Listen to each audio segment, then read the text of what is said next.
दोस्तों, स्वागत है आपका इस चैनल में और मैं हूं आपकी होस्ट शुभांगी नावड़कर और आई एम वेरी श्योर कि आपने इस चैनल को शुभांगी चैनल को सब्सक्राइब जरूर कर दिया होगा और शेयर कर देना हर उस फ्रेंड के साथ जो इन्वेस्टमेंट रिलेटेड बातें सुनना चाहता है और सिंपल वे में पर्सनल फाइनेंस भी सीखना चाहता है। तो आज हम बात करने वाले हैं हमारे नेक्स्ट मॉड्यूल के ऊपर, जो है रिस्क एंड रिटर्न। दोस्तों, शेयर मार्केट का ये फुल कोर्स मैंने बहुत ही easy step by step divide किया हुआ है, जो आपके लिए इजीली एक रोड मैप क्रिएट कर सके ताकि आपका आगे चल के वेल्थ क्रिएट हो सके।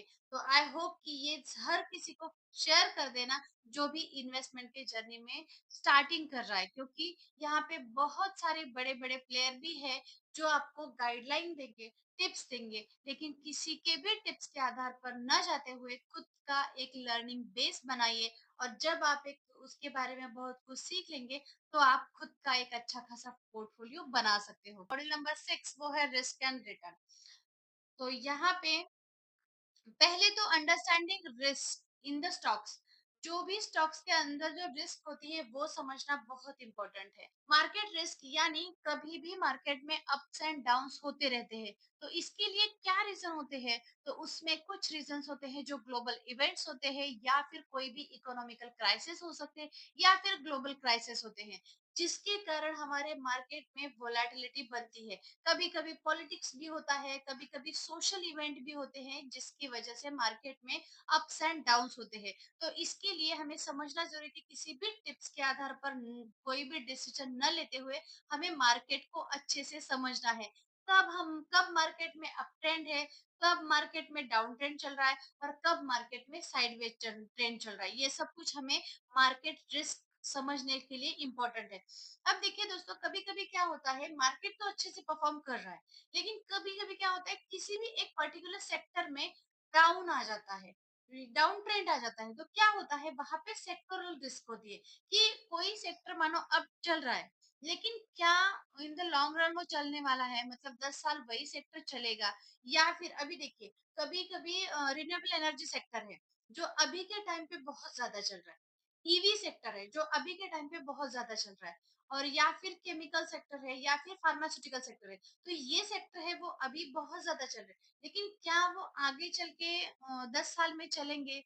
फर्टिलाइजर सेक्टर्स भी हो सकता है। ये एक सेक्टरल रिस्क है कि हमें कोई भी अगर कहीं पे भी हम इन्वेस्टमेंट कर रहे हैं, तो पहले हमें ये देखना पड़ेगा कि वो सेक्टर आने वाले 10 सालों में कैसा चलेगा, कैसा परफॉर्म करेगा, क्योंकि ये इंपॉर्टेंट है। अब देखिए दोस्तों, इसमें आती है कंपनी रिस्क। अब जब भी हम बात करते हैं कि मुझे सेफ इन्वेस्टमेंट करनी है, तो मैं तो यही कहती हूँ कि आप इंडेक्स फंड में इन्वेस्ट कर दो, या फिर आप निफ्टी 50 में इन्वेस्ट कर दो। क्योंकि क्या होता है, वहां पे टॉप 50 कंपनीज रहती है, तो वहां पे इन्वेस्टमेंट रिस्क काफी कम होता है, क्योंकि वो टॉप ही कंपनी होती है। अगर वो अच्छे से परफॉर्म नहीं कर देते हैं, वो अच्छे से परफॉर्म नहीं करती है, तो वो आगे चल के वो उन टॉप 50 में से बाहर निकल जाती है, और फिर बाद में वहां पे नेक्स्ट 50 में से जो भी कंपनी है वो उस कंपनी में, उस निफ्टी 50 में आ जाती है। तो इसके लिए कोई भी अगर आप कंपनी चूज कर रहे हैं, तो उसका फंडामेंटल्स देखना बहुत ज्यादा जरूरी है, क्योंकि अगर हम निफ्टी 50 में कंपनी है तो ऑब्वियसली उसके जो शेयर प्राइस होगा वो बहुत ज्यादा हाई भी हो सकता है।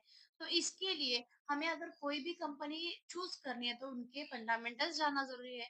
कौन कौन प्रमोटर्स है, या फिर कौन कौन शेयर होल्डर्स है, उनके पैटर्न्स कैसे हैं, या फिर इनका बिजनेस मॉडल कैसा है, वो बिजनेस में कितना प्रॉफिट जनरेट कर रहे हैं, या फिर डेप्ट कितना है, ये सब कुछ समझना जरूरी है। मेरा वीडियो एक है कि फाइनेंशियल एनालिसिस कैसे करना है, या फिर फाइनेंशियल स्टेटमेंट्स कैसे पढ़ने हैं, तो वो वीडियो भी आप एक बार जरूर चेकआउट कर लेना। वहां पे आप कंपनी रिस्क को समझ सकते हैं, और वहां से आप समझ सकते हैं कि किस कंपनी में हमें इन्वेस्ट करना चाहिए, या फिर हम वहां पे लॉन्ग टर्म में टिके रह सकते हैं। कई कई कंपनियां ऐसी रहती है कि अभी तो वो बहुत अच्छे से परफॉर्म कर लेंगे, मतलब 2 साल तक, मुझे लगता है कि 2 साल तक वो परफॉर्म कर लेंगे। तो आप ऐसा भी कर सकते हो कि अभी का शॉर्ट टर्म गोल रख के 2 साल में वो मैं पैसा निकालूंगा, ऐसा भी आप कर सकते हैं। या फिर वो कंपनी अगर अच्छा परफॉर्म नहीं करेगी, या फिर कंपनी के फंडामेंटल्स में कुछ प्रॉब्लम्स है, प्रमोटर में प्रॉब्लम है, या फिर सीईओ में प्रॉब्लम है, या फिर कोई भी प्रॉब्लम हो सकता है, तो आप क्या कर सकते हो, वहां पे खुद का रिस्क कितना है वो आप एज्यूम करके वहां पे आप डिसीजन ले सकते हो। अब देखिए दोस्तों, historical returns of stock. Stock market performs over the decade. अब हम लोग क्या करते हैं कि ऐसे एज्यूम करते हैं कि कुछ लोगों ने गोल्ड में इन्वेस्ट किया होगा, कुछ लोगों ने एफडी में इन्वेस्ट किया होगा, कुछ लोगों ने अदर ट्रेडिशनल जो वेज है वहां पे इन्वेस्ट किया होगा, कुछ लोगों ने रियल एस्टेट में इन्वेस्ट किया होगा। तो क्या हर तरह पे समान तरह के हमें रिटर्न्स मिले हैं?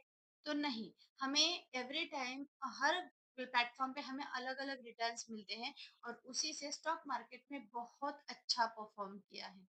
क्योंकि कभी तो निफ्टी भी 8000 पे हुआ करता था, आज वो निफ्टी 24,000 पे है। मतलब बहुत बड़ा ग्रोथ रेट वहां पे। अगर हाँ, पिछले कुछ मिडल इयर्स में वहां पे फॉल भी आया था, स्टॉक मार्केट क्रैश भी हुआ था, लेकिन फिर भी आफ्टर ऑल वो कुछ टाइम के बाद फिर से पिक लेता है और वो बढ़ जाता है। तो इसके लिए आप कुछ भी अगर ऐसा दिमाग में रख रहे हैं कि मेरा पैसा तो चला ही जाएगा, ऐसा तो नहीं होता। अगर आप वहां पे लॉस बुक करते हो या फिर आप प्रॉफिट बुक करते हो, तो ही आपका प्रॉफिट हुआ, तो ही आपका लॉस हुआ। मतलब जब भी मार्केट फॉल में आता है और नीचे आता है, तो तब आपको लॉस बुक नहीं करना है, आपको तब आपको इन्वेस्टेड रहना है, ताकि आगे आने वाली रैली का आप फायदा उठा सको। तीसरा जो है वो है इन्फ्लेशन एंड इट्स इम्पैक्ट।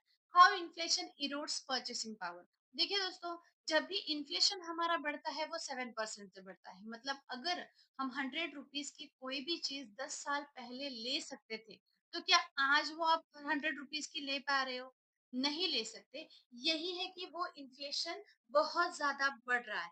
लेकिन अगर आप स्टॉक मार्केट में इन्वेस्ट करते हो, तो आपकी उसी रुपए की कीमत क्या होती है, उसी के हिसाब से बढ़ जाती है। और काफी टाइम पे अगर आपको 12% 15% रिटर्न मिल जाता है, तो ये रिटर्न आपके इन्फ्लेशन को भी बीट कर देता है। एक्चुअल में क्या होता है, जब भी हम एफडी में इन्वेस्ट करते हैं या फिर सेविंग अकाउंट में हमारा पैसा होता है, तो वो उस पैसे का डीवैल्यूएशन हो जाता है। तो इसकी वजह से हमें सेविंग में कोई पैसा नहीं रखना चाहिए। उसके डीवैल्यूएशन से अगर हमें बचाना है, तो वो कहीं पे हमें इन्वेस्ट करना पड़ेगा, और इन्वेस्टेड अमाउंट वही है जो हमारे इन्फ्लेशन को बीट करेगी। अब देखिए दोस्तों, volatility in the market, why prices fluctuate daily. क्या होता है, कभी कभी कंपनी में कोई भी अगर न्यूज आती है, तो उसमें उस कंपनी की शेयर प्राइस नीचे आ जाते हैं, और कभी कभी अगर अच्छा परफॉर्म करती है तो वो ऊपर आ जाता है। या फिर क्या होता है, उनका क्वार्टरली रिजल्ट होता है, क्वार्टरली रिजल्ट के हिसाब से भी होता है। उसी के साथ साथ मार्केट के सेंटीमेंट भी होते हैं। कभी कभी हर कोई स्टॉक नीचे चला जाता है।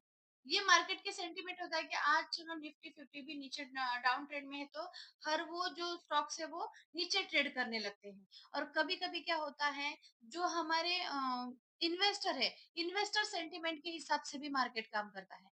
क्योंकि इन्वेस्टर कभी कभी जब बहुत एक्चुअल में बहुत ज्यादा एक्टिव हो जाते हैं, मतलब उनके पास अगर कोई भी प्रॉफिट जनरेट हो जाता है या फिर सैलरी जनरेट हो जाती है, तो वो क्या करते हैं, वो सारा अमाउंट वो मार्केट में इन्वेस्ट कर देते हैं। तो उस टाइम पे अगर किसी भी पर्टिकुलर सेक्टर में अगर वो इन्वेस्टमेंट कर रहे हैं, तो वहां पे भी क्या होता है, बहुत ज्यादा मार्केट, बहुत ज्यादा प्राइसेस फ्लक्चुएट होने लगते हैं। मतलब अगर कोई भी न्यूज आती है, मतलब पिछले आई थिंक 2 या 3 महीने पहले मोदी जी इन्होंने क्या किया था, एक अनाउंसमेंट किया था कि जो भी रिन्यूएबल एनर्जी सेक्टर में है, वो बहुत अच्छा खासा इन्वेस्ट करने वाले हैं, और उसी को वो बहुत ज्यादा चालना भी देने वाले हैं। तो क्या हुआ, उस टाइम पे जो भी रिन्यूएबल एनर्जी सेक्टर वाले जो भी स्टॉक्स है, वो बहुत तेजी से ग्रो करने लगे। तो क्या होता है, ये होता है मार्केट सेंटिमेंट, और उसी वजह से मार्केट क्या होते हैं, फ्लक्चुएट होने लगते हैं। अब अगर हम लोग इन्वेस्टेड है मार्केट में, तो इस टाइम पे कुछ ऐसे होते हैं कि हमारे इम्पल्सिव डिसीजन हो जाते हैं। जब भी मार्केट अप ट्रेंड में चला जाता है, तो हम लोग सोचते हैं कि चलो यार, हमें भी थोड़ा बहुत प्रॉफिट हो जाएगा, हम लोग भी बहुत अच्छे से प्रॉफिट जनरेट कर लेते हैं। तो हम क्या कर देते हैं, हमारे अमाउंट इन्वेस्ट कर देते हैं।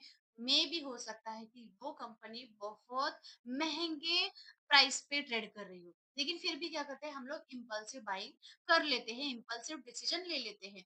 या फिर ऐसा भी होता है कि जब मार्केट डाउन ट्रेंड में चल रहा है, तो हमें लॉस होने का डर महसूस होता है, और बहुत ज्यादा मेरा लॉस न हो, इसके लिए हम क्या कर देते हैं, वो शेयर, वो स्टॉक जो भी आपने होल्ड किया है, वो आप क्या कर देते हो, सेल कर देते हो। तो ये भी हो गई इम्पल्सिव सेलिंग। तो इसके लिए जब भी आपको कोई भी डिसीजन लेना है, तो कोई भी इम्पल्सिव डिसीजन नहीं लेना चाहिए।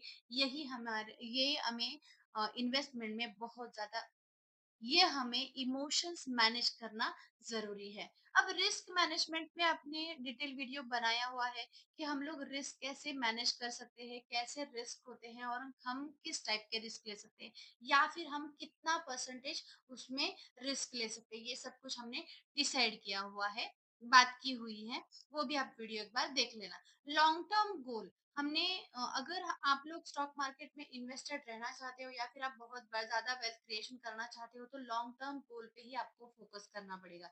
शॉर्ट टर्म में यहाँ पे आपको इन्फ्लेशन की वजह से या फिर आपके जो भी ट्रांजैक्शन फीस है उसके वजह से काफी ज्यादा प्रॉफिट तो जनरेट नहीं होगा या फिर आपको शॉर्ट टर्म गेन टैक्स भी देना पड़ेगा। तो इसकी वजह से आपको अगर वेल्थ क्रिएशन बहुत ज्यादा करनी है तो आपको लॉन्ग टर्म गोल पे ही फोकस करना पड़ेगा। आपको 10 ईयर का 10 साल का या फिर 20 साल का होराइजन आपको रखना पड़ेगा और उसी के साथ साथ अगर आपको मैनेज मैनेज करने में कोई भी इमोशनल स्ट्रेस आ रहा है, स्ट्रेस आ रहा है कि मुझसे मुझे बहुत ज्यादा प्रेस सप्रेस महसूस होता है, तो आप क्या करोगे, किसी भी प्रोफेशनल से आप एडवाइस ले सकते हो। लेकिन इससे भी ज्यादा इम्पोर्टेंट है कि आप खुद से सीखो, क्योंकि जितना आप ट्राई करोगे उतना अच्छा आप उसमें ग्रो कर सकते हो। तो इसके लिए आपको खुद के जब आप सीखते रहोगे तो आप क्या करोगे, उसमें आप सब कुछ मैनेज कर पाओगे, खुद के हिसाब से मैनेज कर पाओगे। क्योंकि प्रोफेशनल एडवाइजर भी बहुत अच्छे से काम करते हैं, वो भी आपको बहुत अच्छे अच्छे फंड्स रिकमेंड करेंगे। अगर आपको खुद का टाइम वहां पे नहीं बर्बाद करना है तो ये भी आपके लिए बहुत अच्छा ऑप्शन है कि आप किसी भी प्रोफेशनल एडवाइजर से एडवाइस ले सकते हो। तो ये तो हुआ रिस्क एंड रिटर्न्स। देखिए देखिए दोस्तों, एट लास्ट लेकिन अगर आपको स्टॉक मार्केट में इन्वेस्टेड रहना है या फिर इन्वेस्टमेंट करना है तो आपको रिस्क तो लेना पड़ेगा। बहुत अच्छा रिवॉर्ड आपको स्टॉक मार्केट देता है और इसके बहुत सारे एग्जाम्पल हैं जो स्टॉक मार्केट से अमीर बने हुए हैं। और जितने भी बिजनेसमैन हैं उनका अच्छा खासा पोर्टफोलियो स्टॉक मार्केट से ही बना हुआ है। तो दोस्तों इसके लिए stay invested, stay happy and make sure that you follow me और सब्सक्राइब दिस चैनल।